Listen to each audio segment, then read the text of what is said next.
Well, I did mention what I thought was going to happen. Your thoughts on the Gregg situation. What does it take for you to keep him on? What do you think of him right now? Like your honest thoughts. Like give me something on Gregg. What is it going to take for him to stick around for you? I'd probably say the same thing at the start, like the same goals at the start. I think he's got to get semifinals. He's got to get his way out of this group, out of this mess. I mean, I think actually probably it would almost surely have to be through beating Uruguay. I mean, it would take like a miracle just to get like a point, and he'd have to cross your fingers for a Bolivia win. But then even beyond that, I think he still has to win the first knockout game, whether it's against Colombia or Brazil. I don't really care. Got to win that game. So I'm still sticking on. He's got to at least get to semifinals, but it's looking ever so dire that that's going to happen at this point. I think that's exactly where I'm at. Where you're you need to get some signature wins and show that you can do the job at a high level. Right. No more beating the mid Mexico teams. No more beating the small island nations. Like when push comes to shove and you need to step up and do your job, what are you going to do? How are you going to rebound from that? And that is going to involve beating a very good Uruguay team to get in. And then I mean, and here's the deal. Right now it's gonna be if we finish second, it's gonna be Colombia who murdered us. So you're gonna have to fix that. Or if again magic persists, it is going to be depending on the result of Brazil Paraguay, and Brazil very underwhelming right now. It's going to be any one of Brazil, Costa Rica, Paraguay, right? And Costa Rica is looking Paraguay is looking eh. So it will be very interesting to see who that would end up being, but it won't matter if we don't get the job done first. So agree with you there. And again, I kind of highlighted, and you may be able to share some more things. Like I wasn't thrilled with the way that he handled that, as we've talked about before. I think he went five in the back too early. I understand why he didn't push as much, though. Right? This United States team is notorious for being terrible in defensive transition, which is tough when you're 11v11. When you're down to man, it's even worse, right? Especially when you've got teams like Panama who are just going to hit and hit and hit and hit, and once they get away with one, they're going to get on the end of it, right? So I understand the idea that he's not saying, okay, we're going to go and try and catch him on the counter, because once we lose the ball, now it's 4v6 the other way, and we're ruined, right?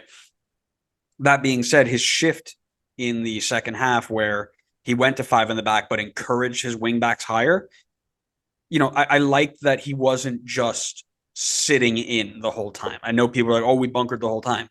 We bunkered the whole time because we couldn't hold the ball, right? Because of the player personnel. And again, I think he messed the subs up, whether it be for, Tyler Adams needing to be long term or whatever. But I saw moments where he was trying to get forward, but it just wasn't coming off. But it's still not the right response. And we've talked about why. Again, I think against Bolivia, you can say, oh, we saw a lot of good things and his tactics worked.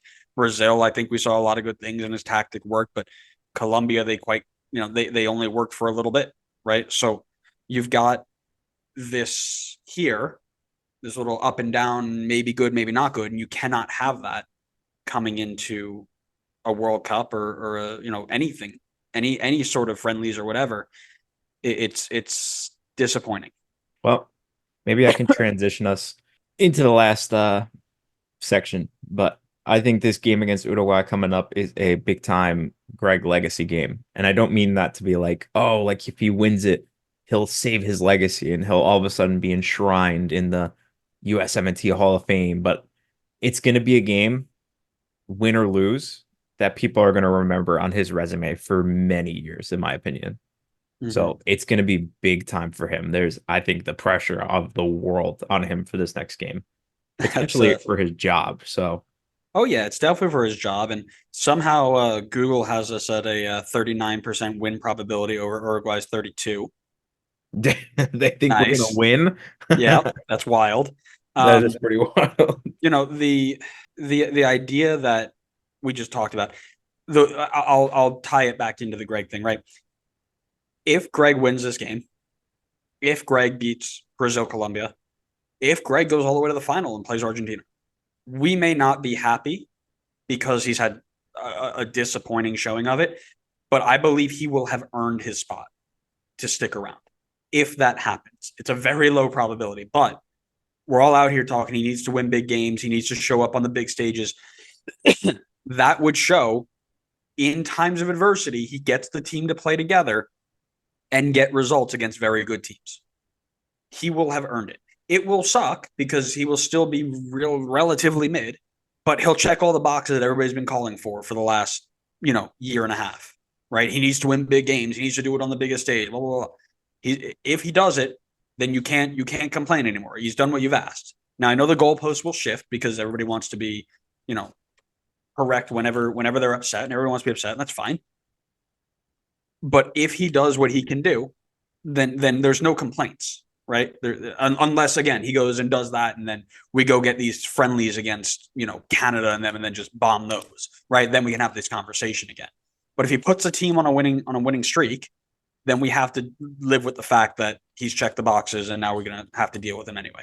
Yeah, I mean, if he gets to the finals, then you got to give him more time with the team. Then, I mean, that's like you said, that's big win after big win after big win. Like you're not getting to the finals with the US side of the bracket without going through like tough game after tough game. So if he gets there, then I do think he deserves more time as well. As much, and I fully agree with you.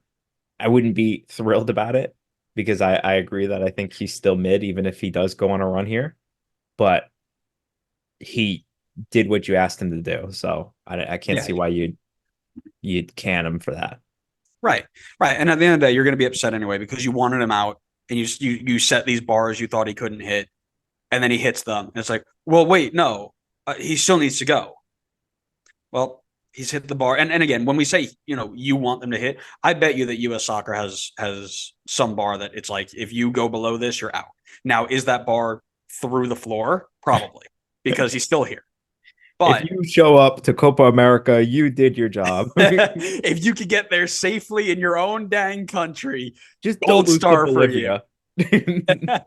Yeah, if they lost to Bolivia, they'd be like, "Oh, you got one more chance. You got one more chance." One more.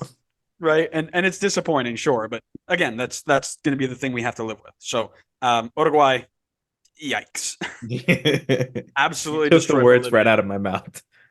Absolutely destroyed Bolivia. Five different goal scorers. Again, they scored early and they scored a lot late, kind of like Colombia did to us. But 60% possession, they only conceded one shot on target. It's not a shock. They did what they did. They're very good in transition. They've got Bielsa ball, high energy. The only thing that we may have going for them, or for us, is with the top of the group locked up and a very big goal differential, it may be a rotation game for them. So, with that in mind, your thoughts on the upcoming game?